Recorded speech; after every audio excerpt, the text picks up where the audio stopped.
The massive Galactic Council chamber sparkled with light that bounced off the polished stone walls. 300 different alien species sat in curved rows that went up like stairs. Some had scales, some had fur, and some didn't look like anything from Earth at all. Frank Miller stood in the center of the room. He was the last human ambassador, and he didn't look nervous or angry. He just looked tired. His gray suit was clean but simple compared to the fancy clothes of the aliens around him. Next to him stood Olivia Wright, his assistant. Her red hair was pulled back in a tight bun, and she held a small computer pad. For the 17th time in 17 years, humanity asks for full voting membership in the Galactic Council, Miller said.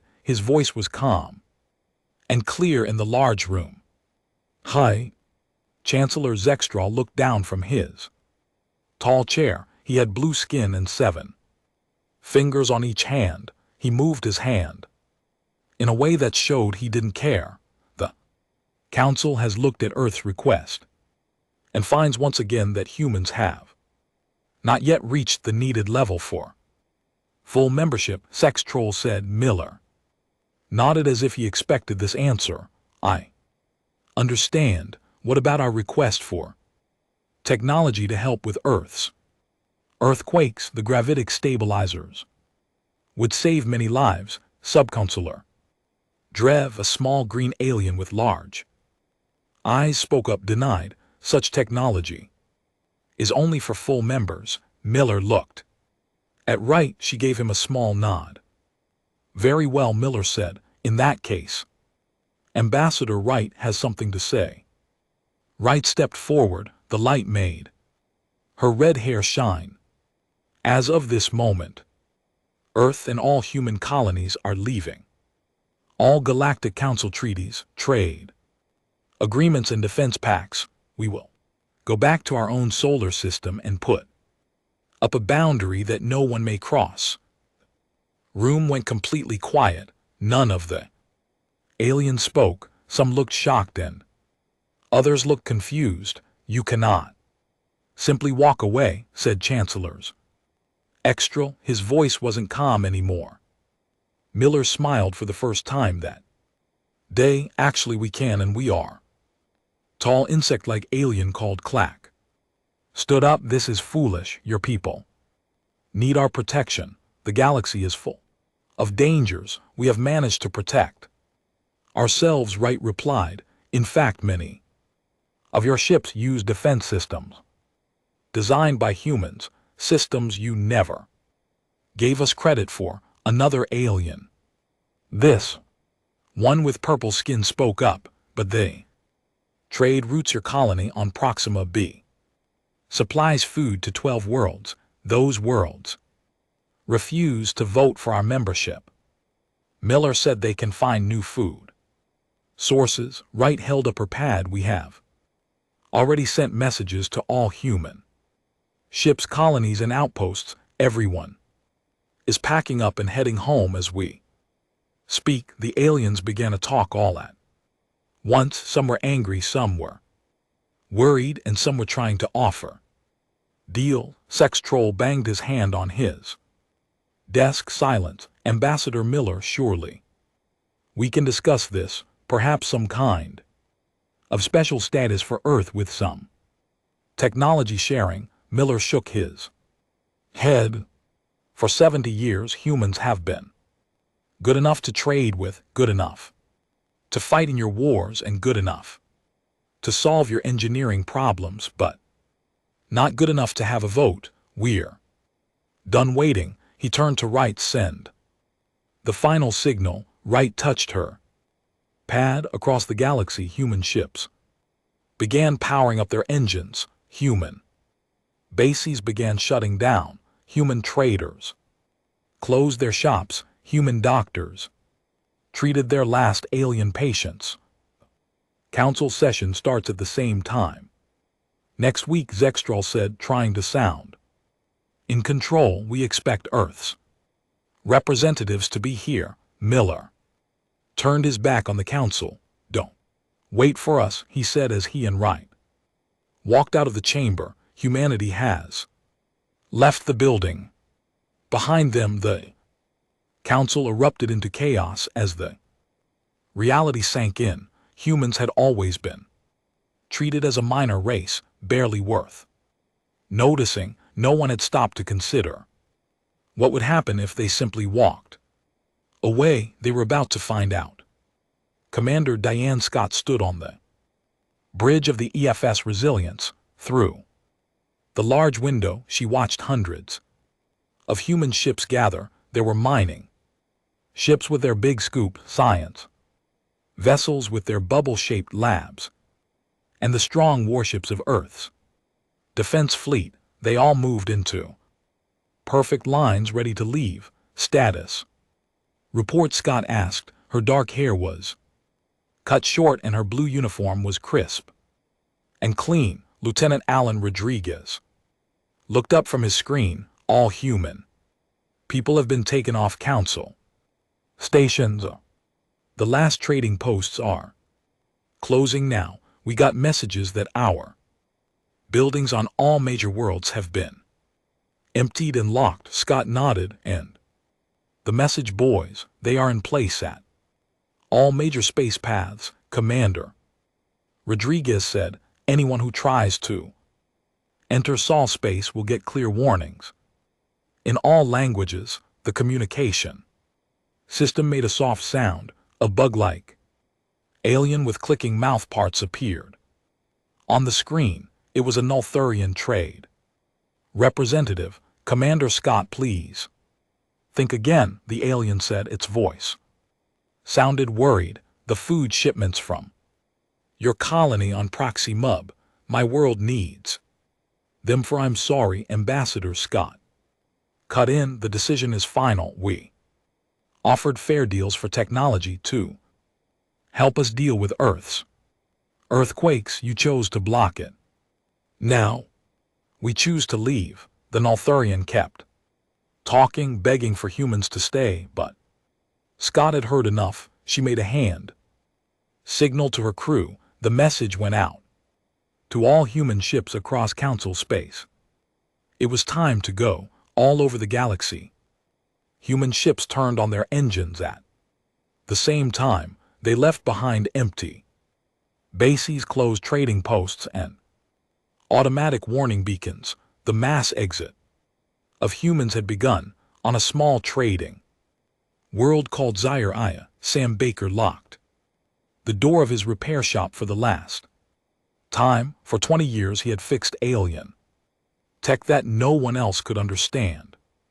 Now he walked to the waiting shuttle, ignoring the crowd of aliens that had gathered to beg him to stay. "You don't have to go," said Krill Hijan.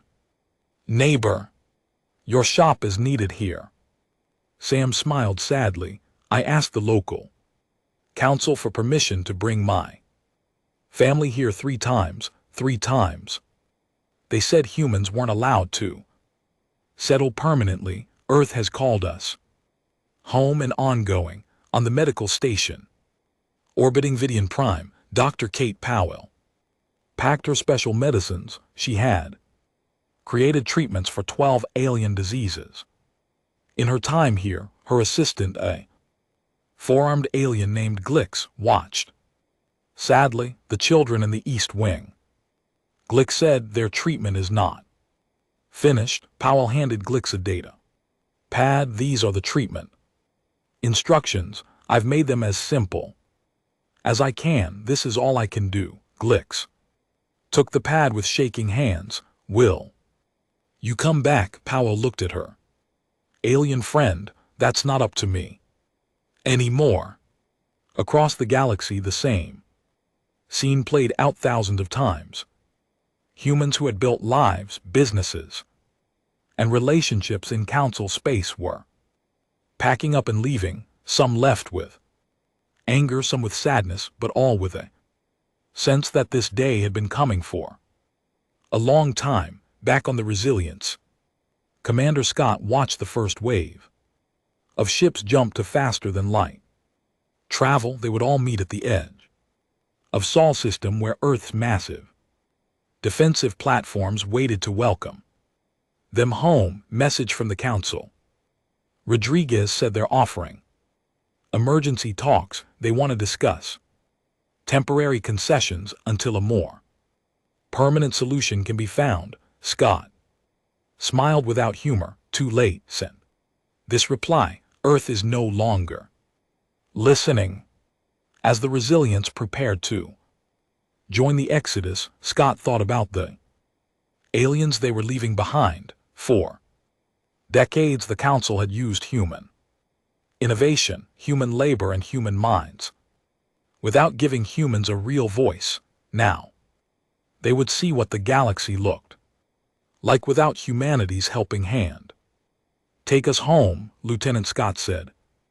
The Resilience's engines glowed bright blue, and then the ship vanished into the darkness of space, leaving only a small warning buoy behind. Its message was simple: Sol system is closed.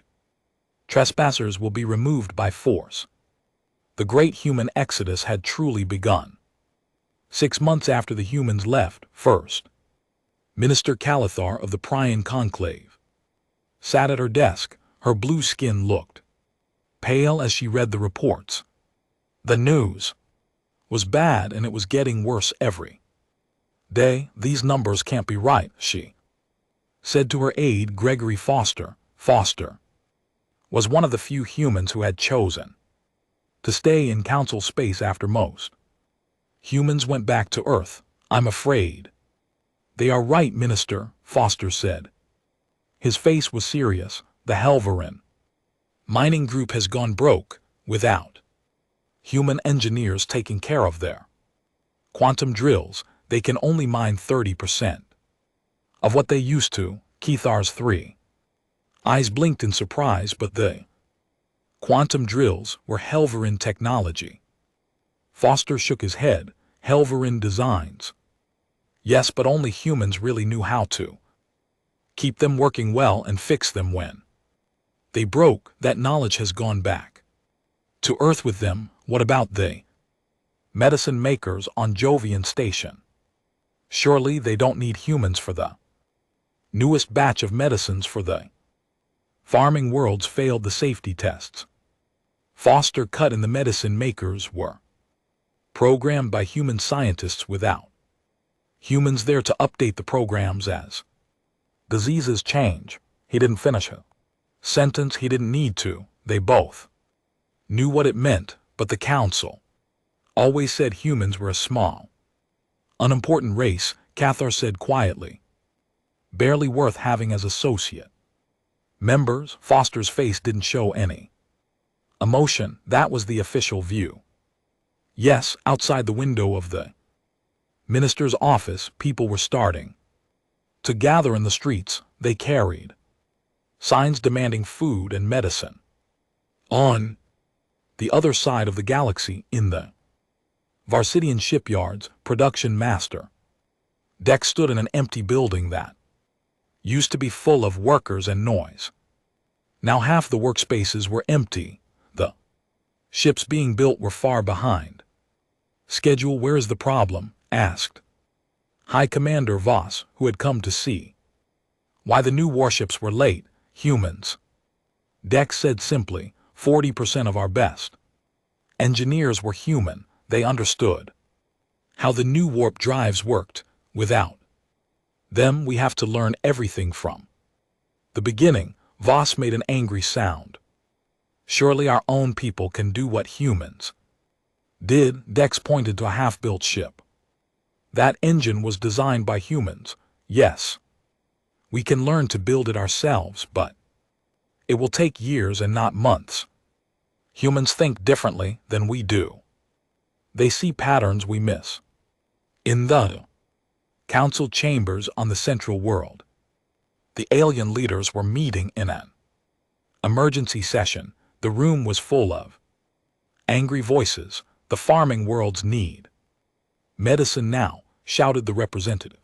From Neria, 3 of our outer colonies are already facing hunger. The trading Roots are breaking down, added the Krellian ambassador, without human maintenance. The jump gates are becoming unstable. Chancellor Zextral banged his hand on the table. Enough, we are the Galactic Council. We ruled space before humans ever left their world. We will solve these problems ourselves. Subconsular Drev, who had been quiet, finally spoke. Will we, for 70 years, we used human ideas, human work, and human creativity while telling them they weren't good enough to be full members. Now they're gone and things are breaking that we don't know how to fix. A silence fell over the room as the truth of his words stank in. Perhaps, Drev continued, we should have asked ourselves why a minor race like humans was so essential to so many of our systems. Zextral and LT Unk and GT's face showed anger but also worry. What do you suggest? We need to send an envoy to Earth, Drev said. We need to apologize and offer them what they wanted all along, full membership and respect. The council members looked at each other. For many of them, the idea of admitting they were wrong was almost too much to bear. But as the reports of failing systems, medicines, and technologies piled up on their desks, they were running out of options. And if they refuse, asked Zextral. Drev looked out the window at the stars. Then we must prepare our people for hard times ahead, because we are only now beginning to understand what we lost when humans walked away. 1 year after humans left, Jack Harris sat in his office on Luna Base as director of Sol System Security. He spent his days watching what happened beyond the boundary that humans had set up around their home system. The news from the galaxy was not good. Another ship asking to come in, reported his deputy, Susan Chen. She pointed to screen showing the small vessel near the edge of the boundary. It's a Krellian science ship, they say. They have useful information to trade.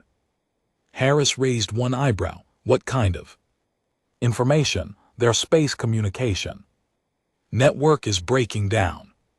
Chen said it seems the error-fixing codes were all made by human math experts. No one else fully understands how they work. Harris nodded. This was happening more and more. Humans had been denied equal standing in the council, but their ideas have been used all through council space, often without proper payment or credit. Let them dock at your opposition, Harris said. Offer fair payment for their information, but make it clear we are not rejoining the council. Chen looked worried. Sir, there's more news. The Galactic Council is falling apart. The Varsitian Empire is blaming the Nolthurians for making humans leave. The Prion Conclave is threatening to leave too. 3 small wars have started over resources that used to come from human space.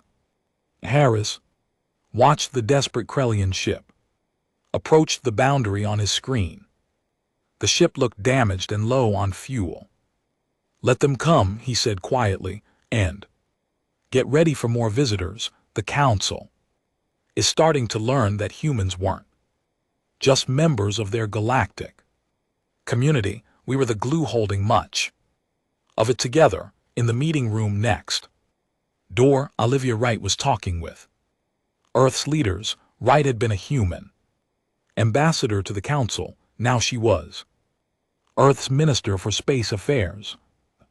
Council has sent 3 official messages asking us to return. Wright told the group. The latest one offered us control of 2 resource-rich star systems if we send human engineers back. President Laura Does shook her head. After how they treated us for 70 years, they need to offer a lot more than that. They don't understand yet, said Dr. Carl.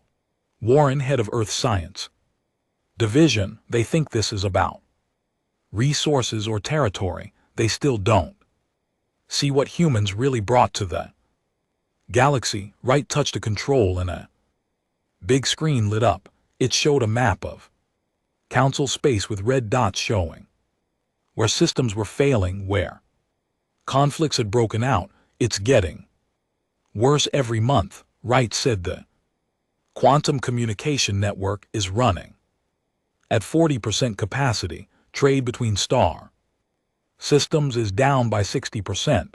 The three biggest shipyards can't finish their orders because human engineers left. Let them suffer, said General Ray Nichols, head of Earth's Defense Forces. They kept us out of the council. They refused to help us with Earth's earthquake problems. Now they can see how much they really needed us. President does looked thoughtful. That's not our way, General. We didn't leave to punish them. We left because we deserve to be treated as equals. She turned to Wright. What's happening inside Sol system? Are our people doing well? Wright smiled for the first time. Very well, without having to support the council. Our resources are being used for our own needs. The gravitic stabilizers we developed ourselves are working perfectly. Earth hasn't had a major earthquake in 6 months. Mars colony has doubled in size. The mining operations in the asteroid belt are more productive than ever. Harris, who had just walked in, added his report, and we're getting more visitors every day. Scientists, engineers, traders, all asking to work with humans directly instead of through the council. What should we tell the council? Asked Wright. They're getting desperate. President stood up and looked at the map showing the troubled galaxy. Tell them what we've always wanted, equal partnership or nothing. We walked away because they wouldn't treat us fairly. We'll come back when they're ready to see us as equals, not because they're desperate, but because it's right. The others nodded. Earth had taken a stand, and now the galaxy was learning just how important humans had always been. High Chancellor Zextral arrived at the Sol boundary 2 years after humans had left. He came in the biggest and most beautiful diplomatic ship in the council fleet. His 7-fingered hand shook slightly as he recorded his message to send toward the silent human outposts, people of Earth and her colonies. He began speaking carefully. His translator worked hard to make his voice sound right. The Galactic Council formally asks human representatives and technical helpers to return to council space. He paused, finding it hard to say the next part.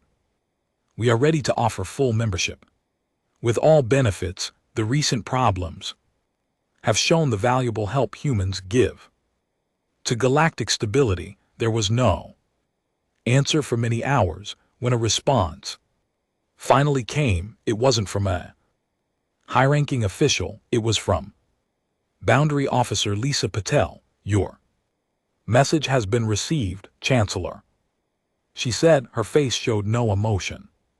It will be sent to Earth's government for them to think about. Zextral leaned closer to the screen. Perhaps you don't understand how urgent this is. The Varsitian Nulthurian war is getting bigger. The sickness on the farming worlds is getting worse. The quantum communication network is working at only 20% power. Officer Patel's face stayed calm. I understand completely, Chancellor, but humans spent 70 years asking for help while being told we weren't important enough for full membership. Earth will think about your request on a similar timeline. Zextral's face turned darker with anger, but he knew he had no power here. Breakdown that had started when humans left was getting faster. May I at least speak with Ambassador Miller or Wright? He asked finally. Ambassador Miller died 6 months ago, Pavel replied, and Ambassador Wright is now Earth's Minister of Space Affairs. Her schedule is very full, but I'll pass along your request. As the communication ended, Zextral realized the humans weren't just refusing to help, they were treating the mighty Galactic Council exactly the way they had been treated for decades back on the main council world. Things were getting worse. Food was running short in many places. Ships couldn't travel safely because the jump gates were breaking down. 3 more small wars had started. Subconsular Drive walked through the once grand halls of the council building. Many seats were empty now. Some races had left the council to try to make their own deals with humans. Others were too busy with their own problems to attend meetings. We were fools, Drev said to his assistant. We had the most creative, helpful race in the galaxy, and we treated them like children. His assistant, a young Prion named Mala, looked confused, but humans are so short-lived and their technology was behind ours. Drev gave a bitter laugh. Their basic technology was behind, yes, but their thinking, their way of solving problems, that was far ahead. We didn't see it because we were too proud. He pointed to a broken console on the wall. It had once shown a map of all council space in real time. Now it was dark. Know who designed that system? A human named Ben Wells. We paid him a small amount and took his idea. Now it's broken and none of our engineers can fix it. Mala looked worried. Will the humans ever come back? Drev sighed. Not on our terms. That's what the council still doesn't understand. Humans don't want to be our servants or our helpers. They want to be our equals. That night in his private rooms, Zextral made a decision. The council had failed. Their pride had cost them everything. It was time for a different approach. He wrote a message to Earth's government. It was not from the council, but from him personally. I was wrong, he wrote. We were all wrong. We saw your usefulness, but not your worth. We used your gifts, but didn't respect your rights. I ask not for the return of human technology or human workers. I ask for the chance to start again as equals. He sent the message and waited, hoping it wasn't too late to rebuild what had been broken when humans walked away. 3 years after the human withdrawal, the problems in council space had become terrible. The quantum communication network had failed completely. Trade between star systems had dropped to levels not seen since before the council formed.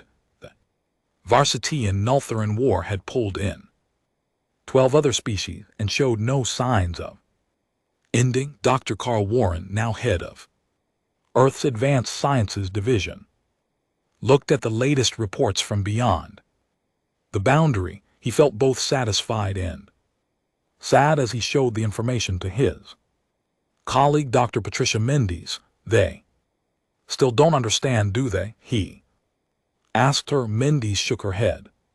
Her gray hair caught the light from the window that looked out over New Washington. They knew humans were good mechanics and problem solvers, but they never realized our true value.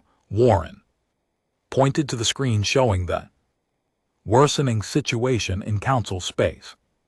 Humans weren't just fixing their machines. We were the inventors, the ones asking questions no one else fought to ask, finding connections no one else saw. The council thought progress happened in a straight line that could be predicted.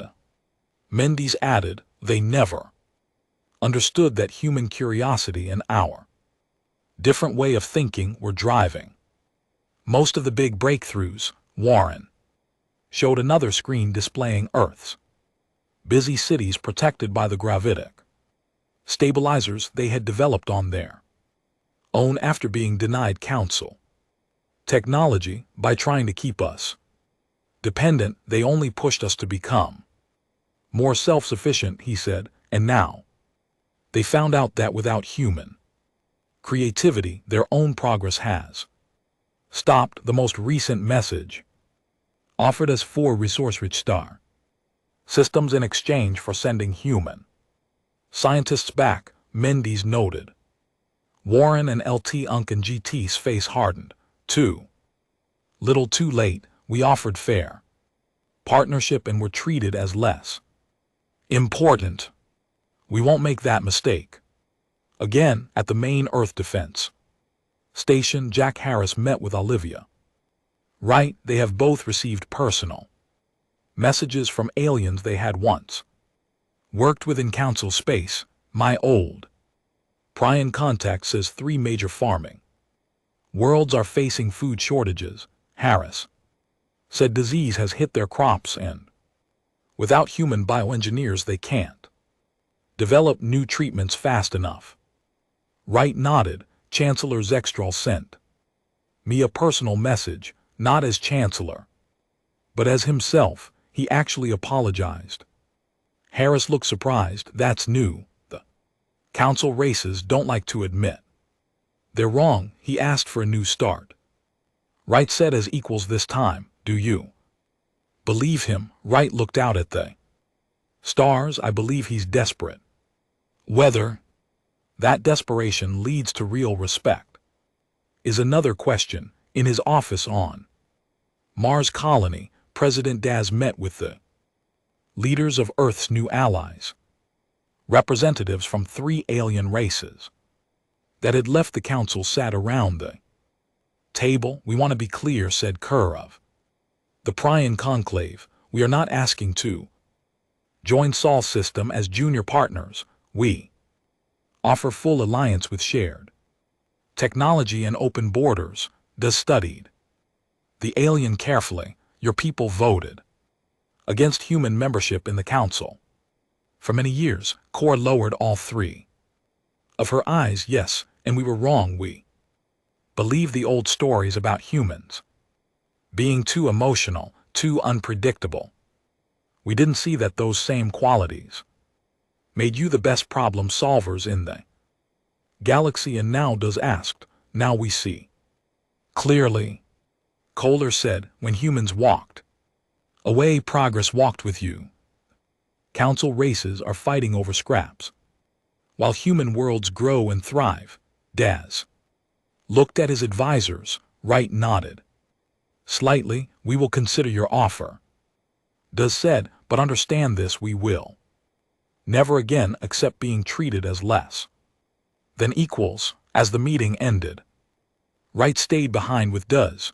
More will come, she said. The council is breaking apart. Each race is trying to make its own deal with us now. Dia smiled. Isn't it strange? We spent 70 years trying to join their club. Now they're all trying to join ours. Not strange at all, Wright replied. We always knew what we could offer. They're just realizing it now, when it's too late for things to go back to how they were. Outside, the cities of Mars glowed under their protective domes. Human ships came and went from the busy spaceport. 3 years after walking away from the galaxy, humanity was doing better than ever before. 5 years after humans left council space, Minister Olivia Wright sat across from representatives of the Prion Conclave and 3 other alien species who had broken away from the Galactic Council. The meeting room was aboard Earth's newest space station, Freedom Point, which floated at the edge of the Sol system. Let me be clear, Wright said in a firm voice. Earth is willing to form new partnerships, but we will not rejoin the Council under any circumstances. Ambassador Kerr of the Prion Conclave nodded her blue head. We understand the Council's treatment of humanity was very short-sighted. Many of us argued for your full membership years ago. Not loudly enough, Wright replied. But her voice didn't sound bitter. Our terms are simple: equal sharing of knowledge and resources. No species keeps technology secret from others. Research projects done together with shared credit. Peter Hayes, Wright's chief advisor, slid data tablets across the table. We call it the Soul Cooperative. Not an empire or a council, but a true working together between equals. Alien representatives looked at the terms with clear relief on their faces. Their worlds had suffered greatly since humans had left. These terms are generous, Ambassador Kaler said after reading the document. Not generous, Wright corrected. Fair. What we always wanted. The difference is that now everyone understands what happens when human creativity is removed from the picture. As the aliens signed the agreement, Wright looked out the window at Earth, visible as a blue dot in the distance. Humanity had walked away when treated as less important, and in doing so had shown just how central they had always been to the progress of the galaxy. Now they would return to galactic affairs, not as beggars but as the acknowledged leaders of a new galactic order. Back on Earth, President Des spoke to a large crowd gathered in New Washington's main square. The event was being broadcast to all human colonies and settlements. Today marks a new chapter in human history, he said. 5 years ago, we made the difficult choice to withdraw from a galactic community that would not recognize our worth. We closed our borders and focused on our own development. The crowd was quiet, listening carefully. In that time, we have achieved more than we did in 70 years of working with the Council. Our cities are safe from earthquakes thanks to gravitic stabilizers we developed ourselves. Our colonies are thriving. Our people are united as never before. He gestured to a group of aliens standing nearby, the representatives who had just signed the agreement with Wright and now former Council races. Come to us not as rulers but as partners, not offering scraps from their table but asking to build a new table together where all have an equal place. The crowd cheered on screens across human space. People celebrated in a small apartment in Luna City. Jack Harris watched the speech with his family, his daughter Ellen, who had been just a child when humans left Council space, asked a question. Dad, will we ever work with the Council again? Harris thought for a moment. The old Council is breaking apart, sweetheart. Some races have joined our new cooperative. Others are trying to keep the old ways, but things will never go back to how they were before. Is that good? Ellen asked. Harris smiled. Yes, the galaxy needed to change. Humans aren't the strongest or longest-lived species.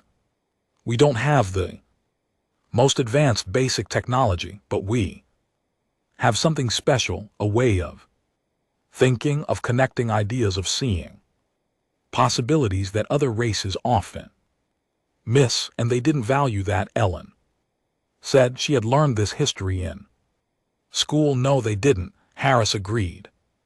They saw us as useful tools, not equal partners, but by walking away we showed them just how much their progress depended on human creativity. Ellen looked thoughtful. So sometimes you have to leave to make people see your value. Harris nodded. Sometimes you do. The council didn't listen to our words for 70 years, but they couldn't ignore our absence.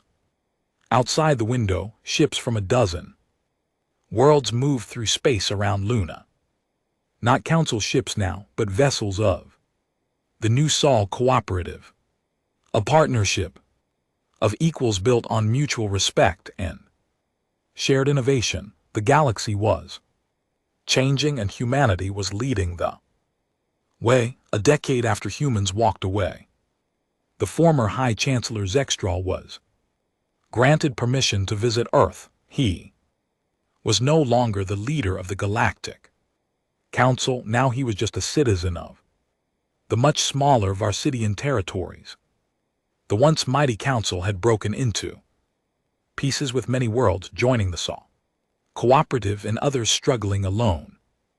Admiral Diane Scott, who had led the human exodus 10 years before, met the aged Varsidian at the spaceport. Zextral looked smaller than she remembered. His blue skin had faded and his shoulders bent with age and worry. "You wish to see what became of us," Scott said in a kind voice as she led him to a transport ship. "Yes," Zextral replied. His voice was not as strong as it once had been. "The council has fallen apart. Many worlds joined your Sol Cooperative. Others try to survive alone. Few would listen to the one who drove humans away." Scott didn't argue with him as they flew over a gleaming city. Below them, the buildings of New Washington shone in the morning sun, all protected by the gravitic stabilizers humans had developed on their own. "Do you know what the council never understood about humans, Chancellor?" Scott asked. "Your skill with technology," Zextral replied. "Quickly, your creativity." Scott shook her head. "Those were results, not causes. What makes humans special is that we never accept limits without question. When told we can't have something, we don't just accept it, we find another way." She landed the transport at a massive research center where humans worked side by side with dozens of alien species, all members of the new cooperative. The council thought denying us technology would keep us dependent. Scott continued. "Instead, it forced us to develop our own answers, often better ones. By trying to limit us, you accidentally pushed us to do more than even we thought possible." Zextral watched young researchers of many species working together with an ease the council had never achieved. Humans and aliens talked as equals, sharing ideas freely. The greatest mistake, he admitted finally, was not understanding that humans weren't asking for gifts. You were offering partnership that would have helped everyone. Scott nodded. Council feared human potential and tried to hold it back. When we walked away, you realized too late what that potential had been adding all along. They entered the main lab where a young human woman was showing a group of aliens how a new type of gravitic stabilizer worked. "This is my daughter, Ellen Harris," Scott said. "She leads our planetary protection division now." Ellen smiled at the former chancellor. "Welcome to Earth, sir. We're currently developing a version of our stabilizers that could help the Varsitian home worlds with their magnetic field problems." Zextral's eyes widened. "You would share such technology with us after how we treated your people?" Ellen looked confused. "Of course, that's how the cooperative works. All knowledge is shared, all members are equal, but the Varsity Empire is not part of your cooperative," Zexter said. Ellen shrugged. "You're suffering, we can help. Old grudges don't solve new problems." As they toured the facility, Zextrol began to truly understand what humans had created. The Sol Cooperative wasn't built on power or control like the council had been. It was built on respect, shared knowledge, and the understanding that different species could learn from each other. I spent my life trying to keep the council control of the galaxy, Zextral said as the tour ended. I feared change. I feared what would happen if humans gained too much influence. And what do you think now? Scott asked. Zextral looked out at the busy research center. I think we were afraid of the wrong things. We should have been afraid of our own pride. We should have feared what would happen if humans walked away. Scott put a hand on the old alien's shoulder. It's not too late to build something better.